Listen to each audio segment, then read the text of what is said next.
네, 최근 들어서 골드만삭스와 JP모건을 비롯한 미국의 투자 은행들이 달러와 미국 기술주를 팔아라라고 조언을 하고 있고요. 반면에 그 대신 중국의 위안화와 주식으로 사라라는 추천이 많이 나오고 있습니다.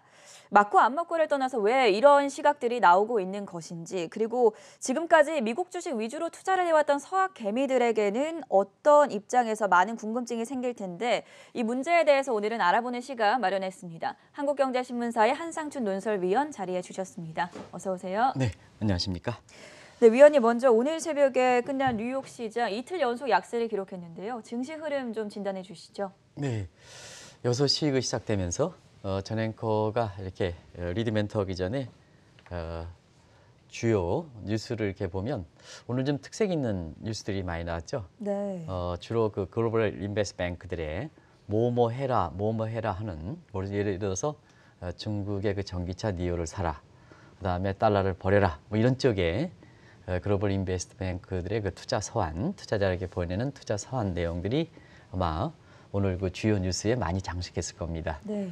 그래서 저도 그 다른 이야기 굉장히 좀 국가 채무라든가 재정 적자보다는 재정 지원을 그 좀 해야 된다 하는 소위 모니터리 시어리, 모던 모니터리 시어리, 현대 통화론자 이론이 사실은 좀 어렵다 하더라도 향후의 경기 부양, 증시 관련해서 굉장히 중요한 내용을 IMF 연재총회를 앞두고 코멘트했기 때문에 이 내용을 주제로 삼다가 워낙 그 많은 그 글로벌 인베스트 뱅크들이 투자자들의 투자 서한이 굉장히 좀 시청자 여러분한테는 더 중요한 내용일 것 같아서 오늘은 골드만이라든가 ING가 달러를 버리라. 그 다음에 JP 모건이라든가 SG, 소시에셜 제너럴 같은 데가 네. 미국의 기술주를 버려라 하는 이 내용이 이렇게 시청자분한테 더 큰 의미가 있지 않냐 생각합니다. 사실은 그 미국 증시 아까 서 팀장이라든가 그 다음에 우리 캐서 분께서도 이제 전해주셨습니다는 겹치지 않는 선에서 3대 악재가 겹쳤다. 항상 핵심어를 좀 말씀드립니다요. 3대 악재가 겹쳤다 하는 얘기를 하는데요. 일단은 미국의 그 코로나 확진자 수가 5만 명 밑으로 떨어지다가 5만 명 위로 이제 올라오다 보니까 자연스럽게 동절기가 겹치다 보니까 2차 팬데믹 우려가 나왔다 이렇게 보이됐습니다. 여기에 따라서 주가가 특히 그 4분기에 미국의 기업들의 실적이 좀 안 좋지 않겠느냐 하는 그런 시각이 장중에 장 초반에 올랐다가 장 밑에 떨어지는 이런 그 차익 실현의 빌미가 됐다 하는 것을 말씀드리고요. 그다음에 역시 그 경기 부양책 불확실이죠. 뭐 한다 하는다 말이 많았죠. 네. 근데 이전에도 이제 이 방송을 통해서 극적 합의가 되더라도 하원의 사실 절차상 문제일 때는 대선 전에 추진하기 어렵습니다 하는 말씀을 드렸었는데요.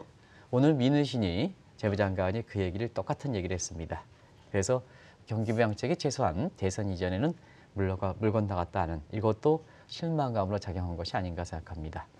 그리고 최근에 어제도 이제 월가 키워드를 대선 충당금 가지고 한마디로 말씀드렸는데요. 네. 오늘도 골드만삭스라든가 이런데 이렇게 장 초반에 주가가 올라갔다가 주가가 떨어졌지 않습니까? 후반에 다 반납했지 않습니까?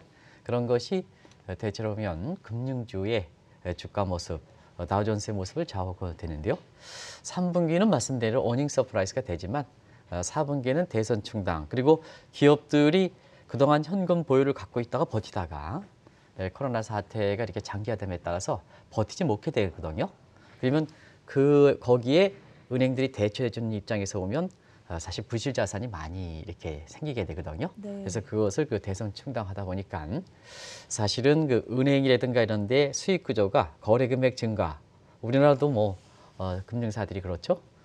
질적으로 개선되지 않은 상태에서 뭐 예를 들어서 사실 그 우리나라도 이렇게 증권사의 그 직원들 개별 성과를 파악할 때 본인의 노력과 관계없이 그냥 동학개미들이 이렇게 해서 이렇게 그 디지털 거래를 많이 했을 때 그걸 어떻게 잡을 것이냐. 그건 자연스러운 추세거든요. 본인의 네. 능력과는 관계가 없는 거거든요.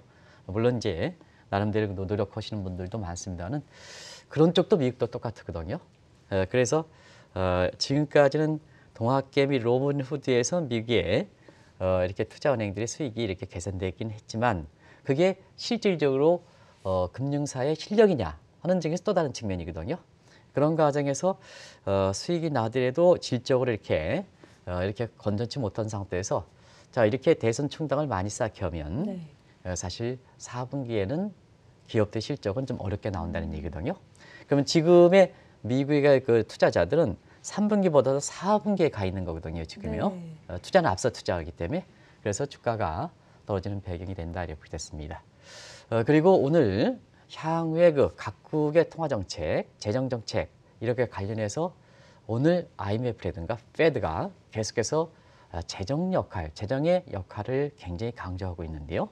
일부에서는 케인즈연의 그 이론이 부활되는 게 아니냐 하는 중앙은행의 만능 시대가 이렇게 접고 이렇게 케인즈연의 사실 그 재정 정책 쪽이 부활되는 게 아니냐 하는 쪽의 시각이 지금 IMF 연재총회를 앞두고 화제 주로 등장하고 있는데요.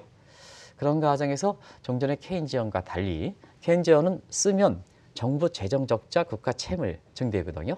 요거 우려하면 더 쓰지 말아야 되는 문제가 되는데 지금은 코로나 사태 극복까지 폭주열차처럼 중앙은행 입장에서는 코로나 사태가 끝날 때까지 폭주열처럼 계속 달려야 된다. 그게 좋다는 게 아닙니다. 네.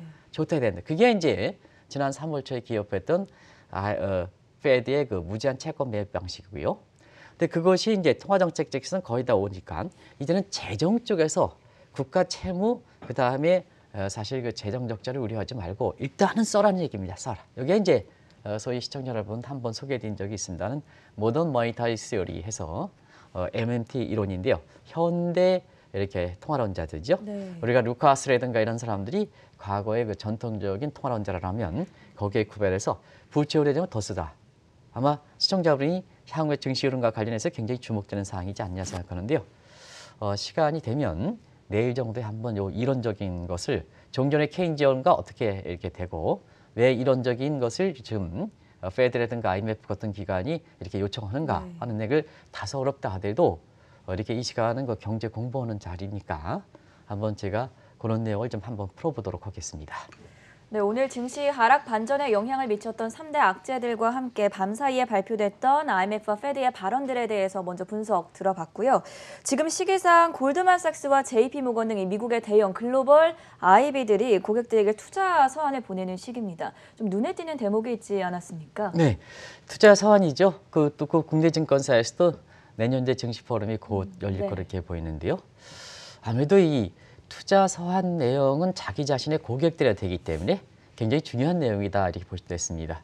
그중에 많은 그 투자은행들이 고객들한테 투자 서한을 보내고 있습니다는 언론에 많이 비춰지고 그다음에 미국의 증시 관점에서는 그동안 예측력이라든가 월가의 영향력이 높은 쪽을 그 중심으로 해서 그냥 통쓰지로 보내드리겠습니다. 그거를 좀 이렇게 골드만삭스라든가 이런 쪽의 내용을 한번 4개만 좀 말씀드리겠습니다. 일단은 일전부터 골드만삭스의 반란이다, 골드만삭스의 배신이다 해서 트럼프 행정 때 각종 경제 강조가 가장 이렇게 많이 들어가서 혜택을 받았던 골드만삭스가 그 무엇보다도 이렇게 바이든 시대가 올 것으로 이렇게 보고 있어서 투자 선언을 보고 각종 보고서가 내는 것을 이 방송을 통해서 계속해서 말씀드리고 있습니다는 이번에는 바이든 시대가 온다. 바이든 시대다 보니까 달러 팔아라 하는 그런 측면에서 맞든 틀리든 간에 아마 그 달러를 많이 갖고 있는 국내 그 투자자 입장에서는 또 달러 베이스로 해서 미국 주식을 그 사는 사람 입장에서는 굉장히 주목될 사항이다. 이렇게 이제 보시면 되겠고요. ING 같은 경우는 내년에 달러 인덱스가 90 밑으로 떨어진다. 89, 88 레벨인데요. 네. 지금 달러 인덱스 94 정도니까 4에서 5% 수준이거든요. 그러면 이 하나 가지고 우리가 내년도에 원달러 환율을 떨어질 때 1,100원 밑으로 떨어집니다 하는 쪽도 말씀드렸습니다는 네. 자 달러 인덱스 가지고 한번 보겠습니다. 4에서 5% 떨어지면 지금이 원달러 환율이 한 1,146원, 47원이니까 네. 4에서 5%더 떨어지면 내년에 원달러 환율이 똑같이는 1,100원 떨어진다는 얘기거든요. 지금 1,146원이죠. 여기서 4에서 5% 하락하는 거 보면 1,100원이 깨지는 수준이 나오는 거죠. 이런 각도로 시청자분한테 이렇게 이런 내용들이 나온다 이렇게 보겠습니다. 그리고 주식과 관련돼서는 사실 지금 주식에서는 가장 강점을 보고 있는 것이 JP모건이거든요. 네. JP모건에 있어서는 중국의 그 전기자동차 니오를 사라 아까 5시 반 때 스티커 큰 뉴스로 그 다뤄준 적이 있습니다는 요 내용뿐만 아니라 전체적으로 미국의 기술주가 코로나 사태에 의해서 너무 좀 과잉되게 평가받지 않았느냐 하는 측면에서 차익 실현에 이렇게 권고할 때 꼭 이렇게 미국의 기술주가 들어가고 있습니다는 또 저희 방송을 통해서 올해 8월서부터 네. 이 미국의 기술주가 납되는 게 아니다. 근데 너무 많이 올라갔으면 더 올라가는 거에 따른 수익률, 베이스백 때문에 그렇게 좋지 않다. 이런 쪽으로 해서 차익 실현을 권고했습니다는 그런 내용들이 좀 많이 나오고 있습니다. 그래서 중국의 전기차 왜 니오냐 하면 요 배경에 있어서는 미국의 기술주의 상징격이 네. 또 무형의 자산 PPR이든가 PDR 지표의 상징격이 테슬라 아니겠습니까? 그렇죠. 그래서 테슬라에 빗대서 JP 모건이 니오, 중국의 니오를 네. 사면 더블 간다. 이제 더블 간다 할 때요.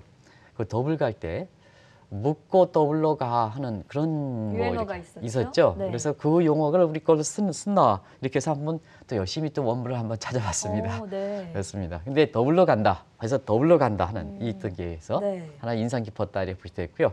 서세스 제넬도 미 주식 미래 기대되는 영업이익률을 가지고 사실 미국의 기술주 팔고 중국 주식 사라 이런 쪽에 이렇게 내가 나왔거든요. 네. 한 가지 말씀드리면은 사실은 우리가 중국 중심으로 얘기합니다는 미국 주식 말고 중국을 포함한 아시아 경우에 따라서는 가장 역동성이 떨어지는 유럽 주식도 사라 이런 쪽에 얘기가 나오는 것은 일단 우리 서학개미들이 미국의 기술주를 중심으로 많이 했는데요. 하나의 시각이 이 시각에 맞든 틀리든 간에 이러한 그또 미국의 전문적인 투자 은행들이 네. 이런 시각을 보여주는 것은 한번 의미가 있지 않냐 생각합니다. 그걸 좀 한번 점검해 보는 것. 그래서 우리가 지난 7월 이후에도 한국경제TV를 통해서 아마 그런 얘기를 했습니다. 미국 주식 더 갈까? 그다음에 중국 주식이 낫다 하는 세계적인 이렇게 증시적인 측면에서는 이렇게 그 대토론이 있겠다 하는 그런 내용인데요. 최근에 이렇게 내년도에 그 글로벌 인베스트 뱅크들의 투자 서한이 이름에 따라서 사실은 미 주식 더 간다 아니면 중국 주식이 낫다 하는 이 논쟁이 경제 패권과 함께 또 미국의 그 대선이라 해서 새로운 대통령을 맞이할 수도 있는 이런 시대에서 하나의 이슈가 된다 이렇게 보겠습니다. 앞서서 글로벌 IB들의 조언을 살펴봤더니 중국이라는 키워드가 상당히 많이 보였습니다. 이 글로벌 투자 은행들로부터 가장 많이 추천을 받는 중국이 이달 말까지 상당히 중요한 일정들이 많이 잡혀 있지 않습니까? 네, 지금 지난 트럼프 당하고 3년 이렇게 반 동안에 가장 대외정책이라든가 아니면 그것이 결부돼서 대내정적인 측면에서는 미중 간 마찰이죠. 또 그걸 이끌었던 사람이 트럼프 대통령이고 그다음에 시진핑 국가주석이다 하는데요. 공교롭게도 사실 최근에 트럼프 대통령은 곤혹을 치르고 있습니다는 사실 시진핑 이렇게 국가주석은 대선을 앞두고 정말 활발한 외부 활동을 하고 있습니다. 네. 그래서 시진핑이 미 대선을 앞두고 가지 말아야 될 곳, 종전을 보면 가지 말아야 될 곳도 가는 이런 게 왜 그럴까 하는 측면에서는 역시 세 가지 각도에서 국제적으로 평가한다 이렇게 보겠습니다. 일단은 코로나의 이렇게 발병지로서 오명을 갖고 있는데요. 이번에 그 시진핑 국가주석이 외부 활동하면서 전부 마스크를 벗고 있죠. 그래서 코로나 극복에 대한 자신감 이것이 표명하는 것이 아닌가 생각합니다. 다시 말씀은 코로나의 구겨진 이미지를 개선시키는 이 목적에서 중국의 인민들도 보건적인 측면에서 국가주석 최고 통수권자에 대한 신뢰 문제는 굉장히 중요하다 이렇게 본다면 이런 문제를 의식한 것이 아닌가 생각합니다. 그리고 대내적으로 보면 코로나 사태 해결, 경제 재개, 그다음에 경기 회복에 대한 자신감 이것 때문에 내부적으로는 장기 포석이죠. 장기 포석에 어떤 확실한 기반을 삼은 것이 아닌가 이렇게 이제 보고 있고요. 대외적으로 보면 미국의 대선이라는 이러한 아주 혼탁스러운 환경에서 미국과의 마찰에서 그동안 수시적인 입장을 보던 시진핑 국가주석이 주도권을 확보하기 위한 목적이 아닌가 생각합니다. 이런 과정에서 사실 시진핑이 외부 활동에 활발한 것과 맞춰서 앞으로 중국에 대해서 관심이 높을, 특히 우리 입장에서는 관심이 높을 일정들이 많고 있죠. 네. 그런 측면에서는 어제 선진경제특구 당초 일정보다 하루 앞당겨서 했습니다는 40주년 행사에서 시진핑 국가주석이 참여했죠. 우리나라 언론들도 이것을 좀 많이 다루고 있습니다는 이 내용이고요. 그다음에 19일, 경우에 따라서는 20일이 될 수가 있습니다. 중국 국가통계원에서 3분기 성장률 발표죠. 여기에 5%를 상회하느냐 여부. 그다음에 중국에서 큰 대화가 3일 양회대와 함께 그다음에 10월에 있을 그 오중전에 여기인데요. 내년도 경제정책뿐만 아니라 장기적인 계획까지 이렇게 확정시킬 거로 이렇게 보이기 때문에 아무래도 전부 시진핑의 이렇게 권력 문제, 그다음에 세 확장 문제, 그리고 대외적인 위상 문제 이런 거 결부되기 때문에 자연스럽게 글로벌 인베스트먼트의 투자 중국 주식 추천과 함께 종교 일정이 관심이 되지 않겠냐 이렇게 보고 있습니다. 자, 지금 주요 일정들 가운데 먼저 어제 열렸던 선진경제 특구 설립 40주년을 기해서 시진핑 주석이 직접 이례적으로 참석한 것에 대해서 상당히 의미부여를 많이 하던데요. 어떤 상징성을 가지고 있습니까? 중국에 많은 국가 주석이 있습니다는 네. 또 그것이 뭐 모택동 반열이냐 아니냐 이 여부가 해서 이렇게 국가 주석에 있어서도 지위상의 차이가 있습니다는 거의 개방화를 추진한 중국 입장에서는 선진화라는 것이 굉장히 상징성을 많이 갖고 있다 이렇게 됐습니다. 그런데 특히 트럼프입니다. 특히 시진핑입니다. 네. 시진핑 입장에서는 왜 선진을 이렇게 직접 방문하고 40주년을 특수한시기에 있습니다는 왜 방문했냐 하면 지금 시진핑이 주력하고 있는 4가지 사항의 가장 핵심적인 도시, 코어 도시가 선진이기 때문에 그렇습니다. 그럼 한번 보겠습니다. 시진핑의 그 사회주의는 특색 사회주의다. 이 특색 사회주의도 제가 1시간 정도 이상 동안 이걸 말씀드릴 수가 있습니다. 근데 특색 사회주의, 이게 중국식 자본주의입니다. 네. 이걸 좀 내용을 언제 한번 하는데요. 이 선진 시범구로 선행 시범구로 선진을 택한 입장이거든요.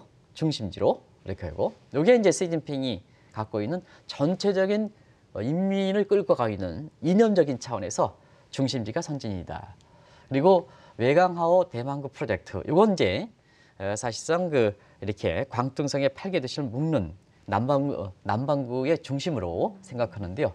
여기를 선진으로 채택하는 것은 네. 지금 그동안은 남반구내든가 아시아 금융시장에 이렇게 사실 홍콩을 담는데요. 그렇죠. 홍콩에서 선진 쪽으로 이동시키는 거다. 상당히 많은 시사점을 갖고 있죠.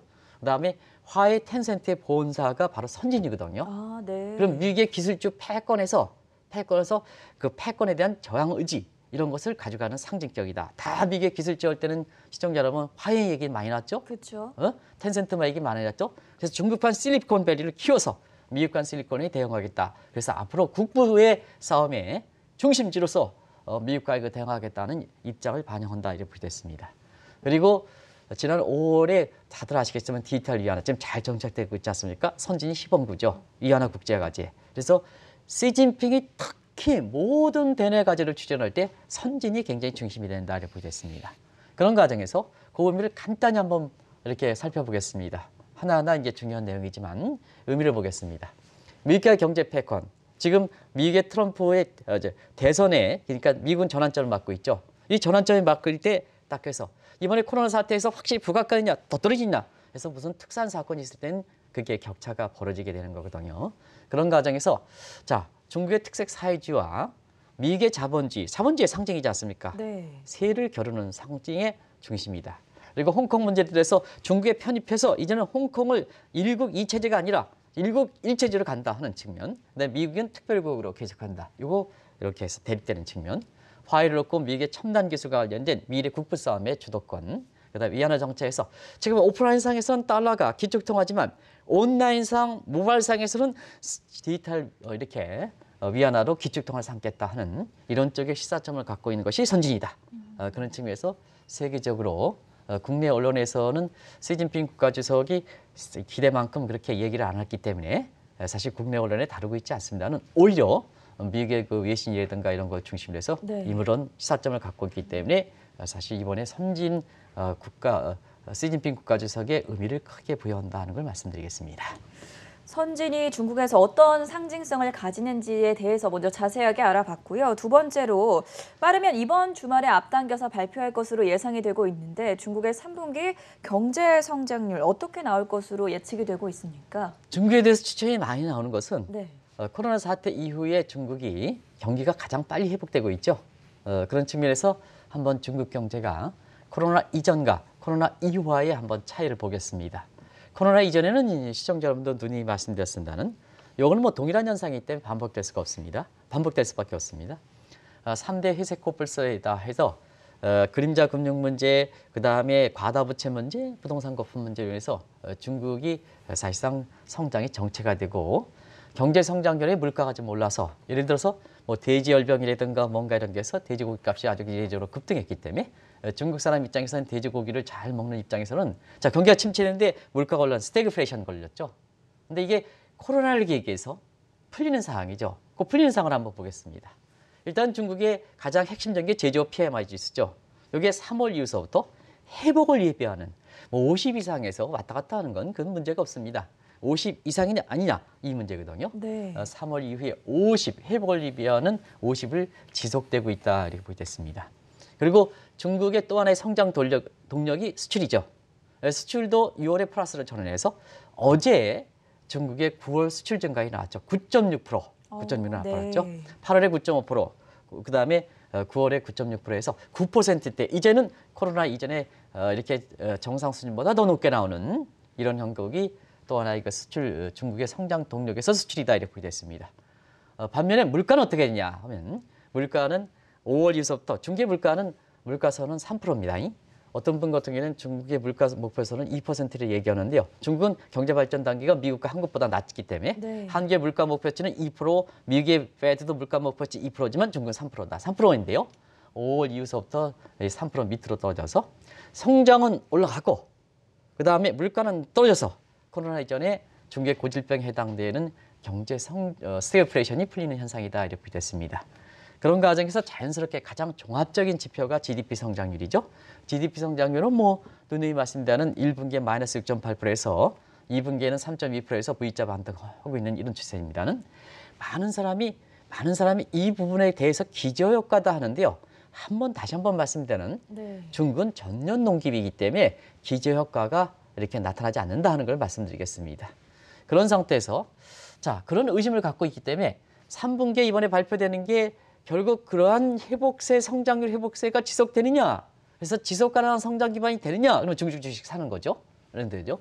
일시적 현상이 되면 거기에 사지 않는 거고 신흥국 주식이니까 그런 상태에서 지금 3분기 대비해서 보면 최소 5%, 최대 5.5% 이렇게 나오는 거거든요. 그래서 5%는 나오지 않겠나 이렇게 보고 있는데 5%는 나오지 않겠냐 이렇게 보는데요. 이 정도로 예상원대로 나온다면 3분기의 성장률에 있어서는 코로나 사태에 따른 충격을 가장 먼저 극복한 성장률적인 측면에서는 극복한 국가가 되지 않겠느냐. 그래서 올해 두 가지 타이틀이 있다 그래요. 이렇게 해서 서로 이렇게 많은 국제금융 전문가라 얘기하면 네. 중국이 올해 들어서 코로나 전국에서 유일하게 플러스 성장률을 기록하고 있고 그다음에 코로나 사태를 충격을 만약에 3분기 성장률 5% 나오면 충격을 가장 먼저 극복한 양대 타이틀을 갖고 있다. 네. 이런 쪽에 사실 그 국제적으로 공인되지 않다 하더라도 그런 우리가 언해로 이렇게 얘기하는 것은 중국 경제 회복이 상당히 빠르다 하는 걸 이렇게 반증하는 대목이 아닌가 생각합니다. 만약 예상대로 3분기 성장률이 정말 5%가 나올 경우에 4분기에는 7%까지 회복이 가능하다라는 예측도 나오는데요. 이 부분은 어떻게 보십니까? 네, 중국은 경제 연령이 아직까지 젊습니다. 네. 젊습니다. 그런 과정에서 젊은 그 분들의 장점이라는 것은 한번 기운이 돋으면 계속해서 이렇게 그 기운을 갖고 가는 이런 측면이죠. 그리고 지금 코로나는 비상정국입니다. 비상정국일 때 통제권이 중요하거든요. 그리고 마지막으로 향후의 경제를 볼 때는 남아있는 정책 과제가 정책 여지가 얼마큼인가 하는 요 세 가지 문제에서 얘기된다 이렇게 됐습니다. 그런 과정에서 한번 미국과 볼게요. 지금 중국은 중국판 양적 완화 정책에 의해서 중국판 뉴딜 정책을 추진하는 상태거든요. 근데 이걸 똑같은 각도로 이렇게 가고 있는 미국을 보겠습니다. 왜냐 경제 활동 재개가 중국이 빨랐거든요. 네. 그럼 경기가 회복됨에 따라서 5월 15일 날 뉴욕의 그 경제 활동 재개라든가 이런 것이 중국 방식을 쫓아가는 입장이거든요. 그래서 페드 입장에서는 인민은행과 비슷한 시점에서 코로나가 끝날까지 모든 것을 다 하겠다는 얘기 됐죠. 근데 이제 최근에 보면 페드라든가 IMF의 입장에서 보면 재정 정책적이 중요하다. 재정 정책이 중요하다. 그렇다고 본다면 자 미국에 보면 대규모 경기 부양 이런 측면에서 보면 사실 오늘 바이든과 관련돼서 한국경제신문에서 아주 눈길을 가는 대목이 있습니다. 그 무슨 눈길을 가는 대목이냐면요. 네.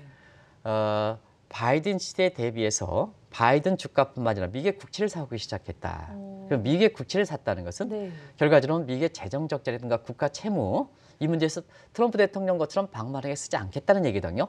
경기 부양책을 하더라도 제3의 방식을 동원하겠다는 의미를 갖고 있습니다. 그러면 재정 적자라든가 국가 채무가 이렇게 줄어들 가능성이 있기 때문에 자, 시청자 여러분, 국채가 안정한 이유가 뭡니까? 어쨌거나 나중에 가서는 이것저것 아니더라도 국가가 채무를 상환할 수 있다는 그런 안도감 때문에 안전자산 아니겠습니까? 국가가 발행한 거기 때문에 그런 측면에서 국채 매력이 증가할 것이다 이렇게 보는 것은 바로 그렇다 이렇게 보겠습니다.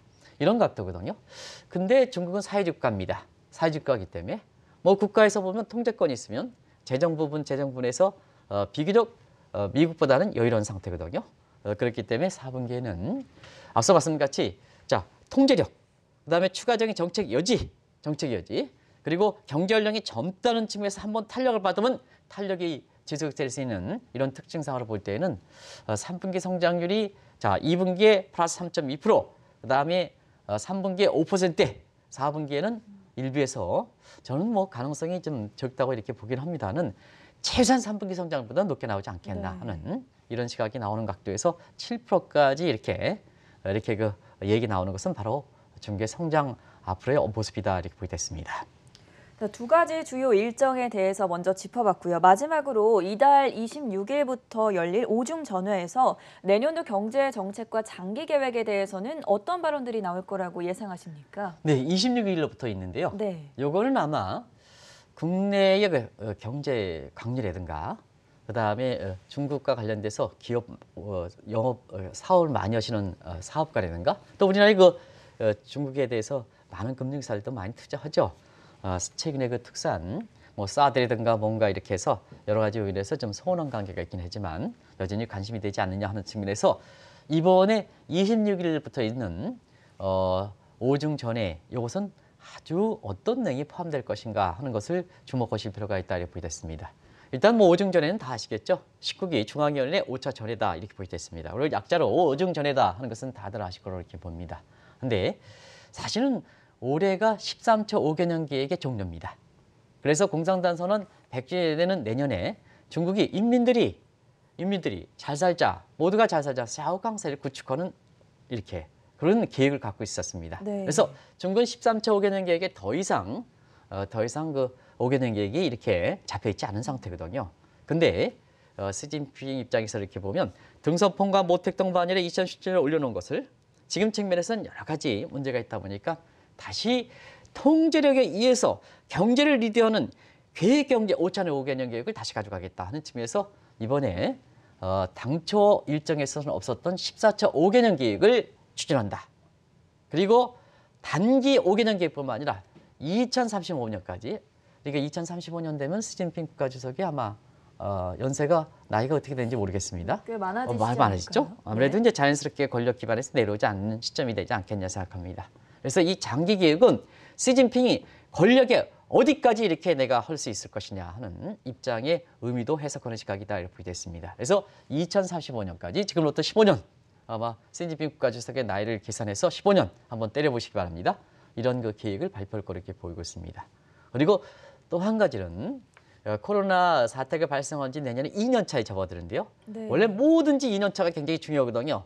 2년 차 되는 시점에 어떻게 코로나 사태를 극복해서 이것을 성장 탄력이라든가 경제 구조 개편이라든가 권력 기반 개편이라든가 이어갈 것이냐 하는 측면에서는 경제 계획이 굉장히 중요하거든요.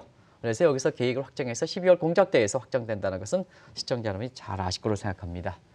결국은 이번에 그 오중전의 목표는 내부적으로는 시진핑의 집권 기반을 공고하고 대외적으로는 위상증대다 이렇게 됐습니다.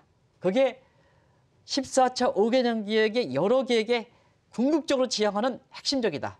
장기 계획도 핵심이다. 그러면 질서 문제가 되는 거죠. 그런 측면에서 지금 2차 세계대전의 미국 중심의 팍스 아메리카 체제에서 2017년 개인적으로 만나보신 닐 퍼거슨 교수가 차아메리카 시대, 차이나 플러스 아메리칸, 차아메리카 시대에서 앞으로는 뭐냐 중국 중심의 팍스니카 체제가 되는 게 아닌가 하는 이런 쪽으로 한번 생각해 볼 수가 있다 이렇게 보겠습니다. 자, 중국 경제에 대한 전반적인 이야기 자세하게 들어봤으니까 처음 질문으로 돌아가 보도록 하겠습니다. 지금 우리 서학 개미들 사이에서 과연 미국 증시가 더 오를 것인가 아니면 중국 증시가 더 낫다를 두고 고민이 많아지는데요. 이 고민에 대해서 어떤 투자 전략 세워보면 좋겠습니까? 네, 투자적인 측면에서 한번 객관적으로 놓고 한번 보겠습니다. 네. 그래서 여기 이제 나오고 있습니다는 일단 주가의 저평가 여부, 이건 PR이든가 이런 기준으로 한번 보겠습니다.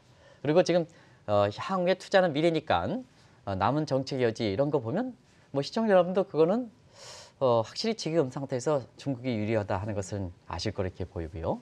그다음에 이 미중 마찰이든가 홍콩 문제, 물론 대선에 바이든이 들어올 때는 좀 대체로 보면 지금의 미국의 그 국무장관으로 타이슨이든가 이런 사람들이 다시 공생적 이렇게 중국과의 그 관계를 모색했던 이런 사람들이 거론되는 이런 상황이거든요. 네. 이런 측면에서 보면은 사실은 지금까지 트럼프 정부의 중국이 트럼프 정부의 그 문매를 맞은 상태에서 보면 사실은 앞으로 어떤 형태든가 권력에 관계없이 중국에게 유리한 환경이 돌아가지 않겠나 하는 이런 쪽의 예상을 좀 해볼 수가 있겠습니다.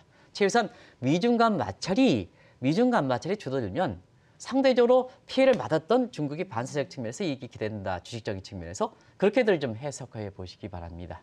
그리고 앞으로 모든 그 이렇게 기관들이 달러 약세, 위안화 절상이죠. 그러면 달러 약세라 하면 달러 베이스로 투자했던 미국 주식이 똑같은 상승하더라도 내가 들어오는 소득이 적다는 얘기입니다. 네. 반면에 위안화 절상되면 중국 주식을 사면 결국 환차익이 기대된다는 얘기입니다. 이런 측면에서 사실 중국 주식을 이렇게 미국의 그 투자은행들이 중국 주식을 추천하고 있습니다는 우리의 서학개미들도 미국 위주로 투자했던 부분에 있어서는 이런 매력이 있는 것이 아닌가 생각합니다. 물론 이런 측면이 있을 겁니다. 오늘 그 특별히 이렇게 한국경제신문에 나온 이렇게 자료를 한번 제가 준비한 자료가 있습니다. 그 자료를 한번 보여주시죠. 이 자료가 되겠습니다. 주가 꿈 비율, 꿈 대비 주가 비율을 해서 한국경제TV를 통해서 한 2, 3개월 전에 이렇게 해서 그것도 소개하느냐 하는 정도로 아마 제가 이렇게 여러 가지 비판을 받았습니다. 네. 그리고 최근에 BBIG ETF에 대해서 제가 강조해드린 적이 있습니다.